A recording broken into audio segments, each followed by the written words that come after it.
ఉందన్న government best ఉన్నది. Best ఏమేం చేస్తారు అన్న గవర్నమెంట్ మంచిగా చేస్తున్నది. ఇంకా అంటే మీ ఊరికి రోడ్ సౌకర్యం కానీ తాగునీరు కానీ సాగునీరు కానీ అంతా మంచిగా చేస్తున్నారు. కరెంట్ సౌకర్యం అంతా మంచిగా ఉన్నది. మీరు టైలరింగ్ చేస్తారు కదా, మీకు ఏమైనా ఇప్పుడు పెట్టినాం రాజీవ్ శక్తి కింద లోన్ పెట్టుకురా? పెట్టిరా మరి 2వ తారీఖు ఇస్తారంటారు కదా. ఏమో ఇస్తే మంచి బాగుంటది. ఇస్తాడు, మాకైతే 100% గ్యారంటీ ఉన్నది. రేవంత్ అన్న ఇస్తాడు అని. రేవంత్ అన్న ఇస్తాడు. ఎందుకంటే పోయిన 10 సంవత్సరాలు గడిచిపోయినా కానీ ఏమి ఇవ్వలే మన కేసీఆర్ అన్న.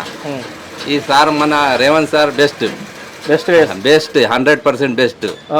కొందరు అంటారు అపోజిట్ వాళ్ళు, కానీ సార్ అయితే బెస్ట్ ఉన్నాడు. రోడ్ సౌకర్యం ఎట్లా ఉంది ఊరికి? రోడ్డు ఇప్పుడు బాగుండే, ఇంకా డబల్ రోడ్ శాంక్షన్ అయిందట, మంచిగా ఉన్నది. నీళ్ళ సౌకర్యంగా మంచిగా ఉన్నది. బస్ సౌకర్యం లేదు ఇప్పుడు మా సిరికొండకి వస్తలేదు. ఎన్ని సంవత్సరాలకి వస్తలేదు? అది ఫస్ట్ నుంచి వస్తలేదు. బస్సులే లేవు మీకు? లేవు, ఒక 2 ట్రిప్లు ఏమి కొట్టదు. అది సరిగా బస్. మరి మీరు ఇప్పుడు అక్కడికి వెళ్ళాలంటే చూడకి వెళ్ళాలంటే ఎట్లా?